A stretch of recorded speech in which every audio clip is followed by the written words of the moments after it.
ধন্যবাদ আপনাকে। আসলে বাংলাদেশের যতগুলো উপজেলা আছে তার ভিতরে ৩টি উপজেলা আমি সারা বাংলাদেশে আমার জরিপ করা আছে। ৩টি উপজেলার মধ্যে সাঁথিয়া থানা একটা অন্যতম। আপনি দেখেন এখানে তেমন কোনো সুযোগ সুবিধা নেই, একটা হসপিটাল নাই। ইছামতি নদী বাংলাদেশের সবচেয়ে বড় নদী, অথচ এই নদীটা মারা গেছে, রীতিমতো দখল হয়ে গেছে। পদ্মার সাথে এটা কানেকশন, মানিকগঞ্জ দিয়ে এটা সমুদ্রে হয়েছে। তো এই জন্য আমি বলবো যে এই উন্নত উপজেলাকে অন্তত পক্ষে মানুষের জীবনযাত্রা এবং যেগুলো বেসিক নিডস যেগুলো বলে, অন্ন, বস্ত্র, খাদ্য, চিকিৎসা, স্বাস্থ্য, শিক্ষা, এটার ব্যাপারে আমি কিন্তু আন্তরিকভাবে চেষ্টা করব।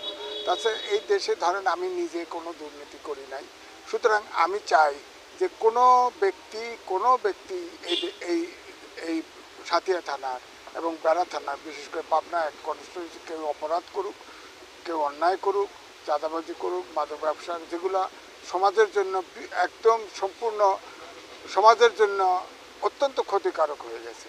এবং আমাদের এই সাঁথিয়া থানায় আপনি দেখেন লোকজনও কিন্তু খুব দরিদ্র, তাদের প্রত্যাশাও কম, কিন্তু তারা বাঁচার জন্য অন্তত বেসিক নিডস যেটা দরকার সেটার জন্য আমি চেষ্টা করে যাব এবং আমি জনগণের সাথে থাকব।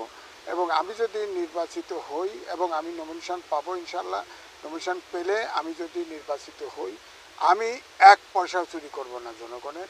এবং আমি আমি কথা দিচ্ছি যে আমি এই যে টিআর, কাবিখা, বৃদ্ধ ভাতা সব চুরি করে, এটা আমি করব না। আমি জনগণের একদম নিবেদিত প্রাণ হয়ে যতটুকু পারি আমি ততটুকু চেষ্টা করব, সবাইকে নিয়েই আমি চেষ্টা করব। এবং আমি আশাও করি যে আমি যেটা পালস, আমি ধরেন সাংবাদিকতা করেই আমি বড় হয়েছি। এবং আমার শুধু এখানে নয়, আপনারা জানেন যে আওয়ামী লীগের দুঃশাসনের শেষের 5 বছর আমি টেলিভিশনে একা কথা বলেছি। আমি কিন্তু সেখানে শুধু সাংবাদিকের জন্য না, পুরা দেশের শোষিত, নিপীড়িত, বঞ্চিত লোকের জন্য কথা বলেছি, ফ্যাসিবাদের বিরুদ্ধে কথা বলেছি।